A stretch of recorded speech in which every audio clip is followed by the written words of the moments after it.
Hello everyone, I'm Stephen West, this is Philosophize This.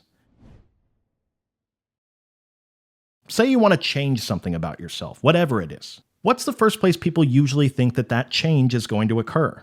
Well, your answer to this question will probably be varied based on when and where you live. And the most common answer in the modern Western world, just given the genealogy of ascetic practices in Judeo-Christian culture, the most common answer is going to be that change happens through something like willpower or through discipline. You want to change something about your reality, you take control of your reality. You assert yourself on reality.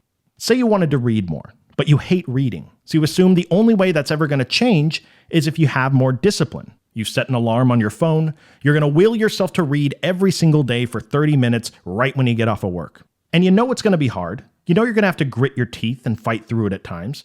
But eventually, with enough strength of the will, you're going to get some momentum behind you. People are going to start noticing, giving you credit for reading more. Then after a while, hopefully, reading just becomes a habit for you. But Simone Weil thought by the end of her life that instead of cultivating willpower, cultivating attention was just a much better way of transforming yourself, all things considered. Just like we were talking before about exchanging knowledge, and how if you wanted to see the world in a new way, that there's a totally different way of looking at that whole process. If you hate reading, yeah, you can force yourself to do something that you hate to do over and over again. You can exert that muscular effort, as she calls it. She says you can contract your spirit and focus on this one small activity that you don't like doing and force yourself to do it.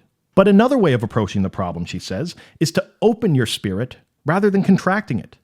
Instead of spending effort forcing yourself to read, spend that same amount of effort reorienting the way you're thinking about the task of reading.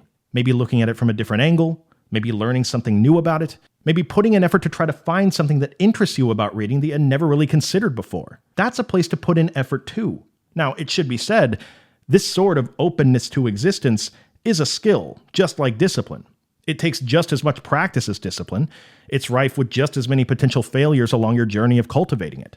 But what if instead of getting super good at forcing yourself to do the things you don't like, you got super good at reimagining the things you get no joy out of to be things that you do get joy out of? We all know what it feels like to dislike something or someone, and then when we step outside of our assumptions about that thing or that person, we all know what it feels like to end up really enjoying a thing that we used to think was horrible. This is attacking the process of self-transformation from the other side.